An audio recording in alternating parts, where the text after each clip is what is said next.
Hello dear students, आप सभी लोगों का मंगलम कॉम्पिटिटिव अड्डा के मंगलम जी के क्लासेस में हार्दिक अभिनंदन है। हम लोगों का साइंस का महाडो चल रहा है।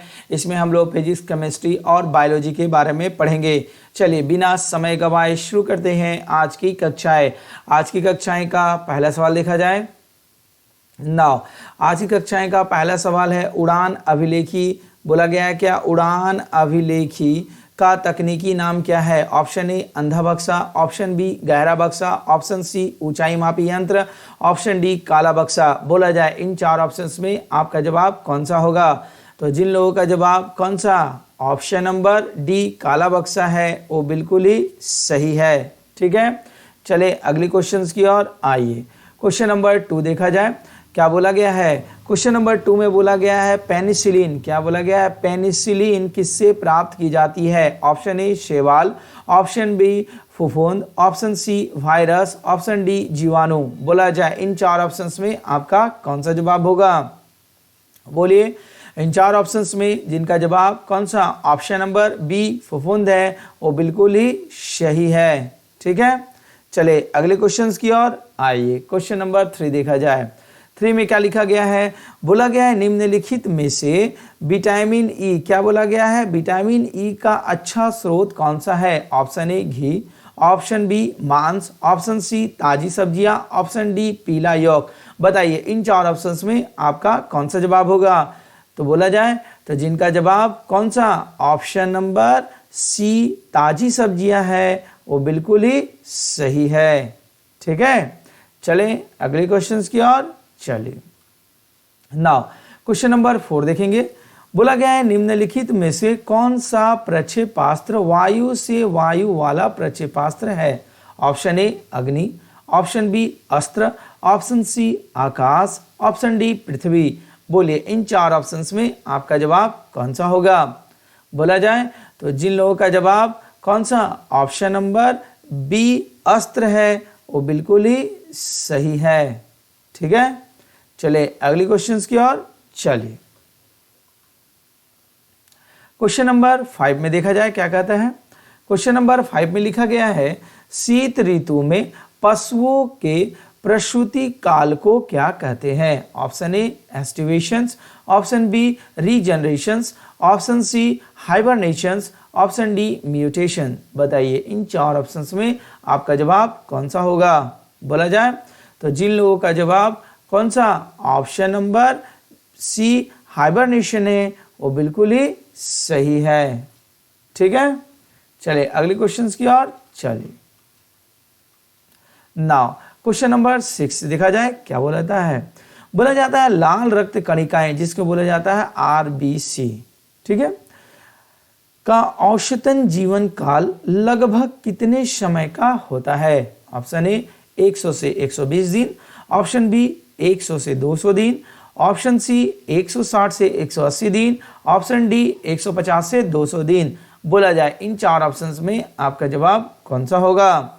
बोलिए तो जिन लोगों का जवाब कौन सा ऑप्शन नंबर ए 100 से 120 दिन है वो बिल्कुल ही सही है। ठीक है, चले अगले क्वेश्चन की ओर आइए। नाउ क्वेश्चन नंबर 7 देखा जाए। क्या बोला गया? रक्त के स्कंदन हेतु कौन सी विटामिन की आवश्यकता होती है? Option A vitamin B, option B vitamin E, option C vitamin C, option D vitamin K. बताइए इन चार ऑप्शंस में आपका जवाब कौन सा होगा? बोलिए तो जिन लोगों का जवाब कौन सा ऑप्शन नंबर डी विटामिन के है वो बिल्कुल ही सही है। ठीक है, चले अगले क्वेश्चन की ओर चलिए। नाउ क्वेश्चन नंबर 8 देखेंगे।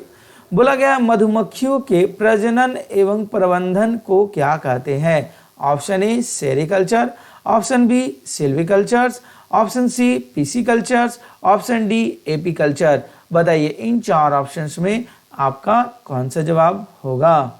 बोला जाए तो अगर आप लोगों का जवाब कौन सा ऑप्शन नंबर डी एपीकल्चर है तो आप बिल्कुल ही सही है। ठीक है, चले अगले क्वेश्चन की ओर चलिए। आइए क्वेश्चन नंबर 9 देखा जाए। बोला गया है भूमि का जल मूल रोमों तक किस दबाव से पहुंचता है? ऑप्शन ए वायुमंडलीय दबाव, ऑप्शन बी कोशिका दबाव, ऑप्शन सी मूल दबाव, ऑप्शन डी प्राशन दबाव। बताइए इन चार ऑप्शंस में आपका जवाब कौन सा होगा? बोला जाए तो जिन लोगों का जवाब कौन सा ऑप्शन नंबर बी कोशिका दबाव है वो बिल्कुल ही सही है। ठीक है, चलिए अगले क्वेश्चंस की ओर चलिए। आइए क्वेश्चन नंबर 10 देखा जाए क्या कहता है। बोला गया है निम्नलिखित में से किसको कोशिका में अचल संपत्ति माना जाता है? मतलब कोशिका में अचल संपत्ति किसको माना जाता है?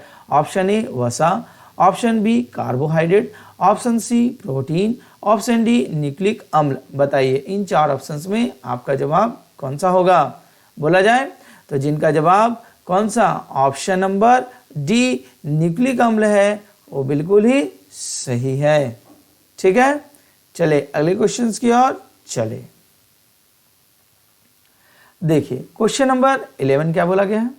बोला गया मीना माता रोग किस कारण से हुआ था? ऑप्शन ए सीसा, ऑप्शन बी पारा, option C cadmium, option D जस्ता। बोलिए इन चार ऑप्शंस में आपका जवाब कौन सा होगा?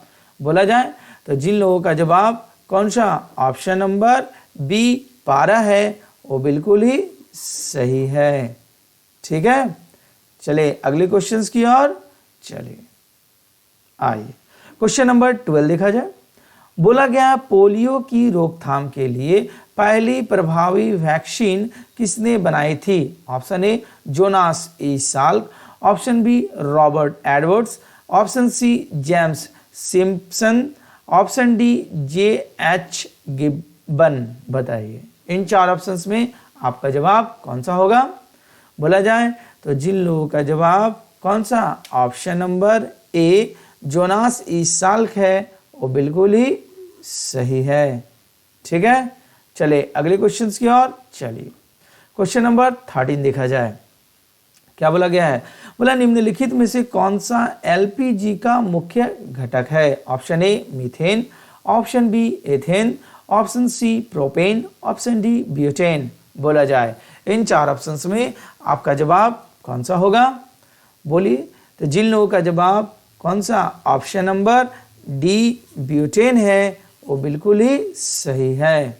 ठीक है, चलिए अगले क्वेश्चंस की ओर चलिए। आइए क्वेश्चन नंबर 14 देखा जाए। बोला गया है सूर्य की सतह पर हाइड्रोजन्स के अलावा दूसरा कौन सा तत्व बहुतायत से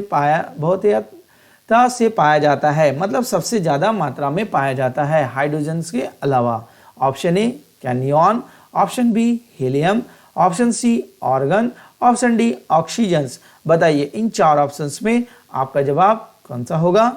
बोला जाए तो इन चारों ऑप्शंस में जिनका जवाब ऑप्शन नंबर बी हीलियम है वो बिल्कुल ही सही है। ठीक है, चले अगले क्वेश्चंस की ओर आइए। क्वेश्चन नंबर 15 देखा है। 15 में देखा जाए क्या है। बोला गया है प्राकृतिक रबड़ किसका बहुलक है? ऑप्शन ए स्टाइलिन का, ऑप्शन बी आइसोप्रीन का, ऑप्शन सी ब्यूटाडाइन का, ऑप्शन डी एथिलीन का। बताइए इन चार ऑप्शंस में आपका जवाब कौन सा होगा? बोलिए तो जिनका जवाब इस ऑप्शंस में कौन सा ऑप्शन नंबर बी आइसोप्रीन है वो बिल्कुल ही सही है। ठीक है, चले अगले क्वेश्चंस की ओर आइए। क्वेश्चन नंबर 16 देखा जाए। बोला गया है उर्वरकों के निर्माण में निम्नलिखित में से कौन सा तत्व प्रयोग में लाया जाता है? ठीक है, उर्वरक फर्टिलाइजेशन के निर्माण में पोटेशियम ऑप्शन ए, बी में सीसा, सी एल्युमिनियम, डी फ्लोरीन। बताइए इन चार ऑप्शंस में आपका जवाब कौन सा होगा? बोला जाए तो जिन लोगों का जवाब कौन सा ऑप्शन नंबर ए पोटेशियम है वो बिल्कुल ही सही है। ठीक है, चलिए अगले क्वेश्चंस की ओर चलिए। आइए क्वेश्चन नंबर 17 देखा जाए। बोला गया है जब कोई कंप्यूटरों को एक छोटे से क्षेत्र में बिना टेलीफोन के तारों के परस्पर जोड़ा जाता है तो उसे क्या कहते हैं? ऑप्शन ए सुदूर संचार नेटवर्क्स, ऑप्शन बी स्थानीय क्षेत्र नेटवर्क्स, ऑप्शन सी विस्तृत क्षेत्र नेटवर्क्स, ऑप्शन डी मूल्य योजक नेटवर्क्स। बताइए इन चार ऑप्शंस में आपका जवाब कौन सा होगा? बोलिए। तो इन चारों ऑप्शंस में जिनका जवाब कौन सा? ऑप्शन नंबर बी स्थानीय क्षेत्र नेटवर्क है, जिसे कहते हैं लोकल एरिया नेटवर्क्स, वो बिल्कुल ही सही है। ठीक है, चले अगले क्वेश्चंस की ओर आइए। क्वेश्चन नंबर 18 देखा जाए। देखिए 18 में क्या लिखा गया? बोला गया निम्नलिखित में से कौन सा कंप्यूटर नेटवर्क नहीं है? ऑप्शन ए विस्तृत क्षेत्र नेटवर्क्स, ऑप्शन बी स्थानीय क्षेत्र नेटवर्क, ऑप्शन सी व्यक्तिगत नेटवर्क्स और ऑप्शन डी महानगरीय क्षेत्र नेटवर्क्स। बोला जाए इन चार ऑप्शंस में आपका जवाब कौन सा होगा? पता चला ऑप्शंस। नाउ जिन लोगों का जवाब कौन सा? ऑप्शन नंबर सी है, वो बिल्कुल ही सही है। ठीक है, चले अगले क्वेश्चंस की ओर चलिए। क्वेश्चन नंबर 19 देखा जाए। देखिए 19 में क्या लिखा गया है? बिना रुकावट वैश्विक प्रसारण हेतु कम से कम कितने तुल्यकारी उपग्रह जरूरी होंगे? Option A 1, option B 2, option C 3, option D 4। बोला जाए इन चार ऑप्शंस में आपका जवाब कौन सा होगा? तो जिन लोगों का जवाब कौन सा? ऑप्शन नंबर सी 3 है, वो बिल्कुल ही सही है। ठीक है, चलिए अगले क्वेश्चंस की ओर आइए। क्वेश्चन नंबर 20 देखा जाए। बोला निम्नलिखित में से कौन सा सर्वोत्तम विद्युत चालक है? क्या बोला गया? विद्युत चालक। ऑप्शन ए लोहा, ऑप्शन बी तांबा, ऑप्शन सी चांदी, ऑप्शन डी एल्युमिनियम। बोला जाए इन चार ऑप्शंस में आपका जवाब कौन सा है? बोलिए। तो जिन लोगों का जवाब कौन सा? ऑप्शन नंबर सी चांदी है, वो बिल्कुल ही सही है। ठीक है, तो इस प्रकार आज हम लोगों ने साइंस का 20 क्वेश्चंस पढ़ा। तो प्रत्येक दिन इसी प्रकार हम लोगों का क्लास चलेगी, जिसका टाइमिंग है 4:15। ठीक है, तो उम्मीद करते हैं आज की क्लास आप लोगों को अच्छा लगा है। तो अच्छा लगा है तो आप इसे लाइक कीजिए, शेयर कीजिए, सब्सक्राइब कीजिए। इसी के साथ आज की कार्रवाई आप लोगों की समाप्त होती है। कल हम लोगों को इसी समय इसी वक्त पर मुलाकात होगी। तब तक के लिए धन्यवाद।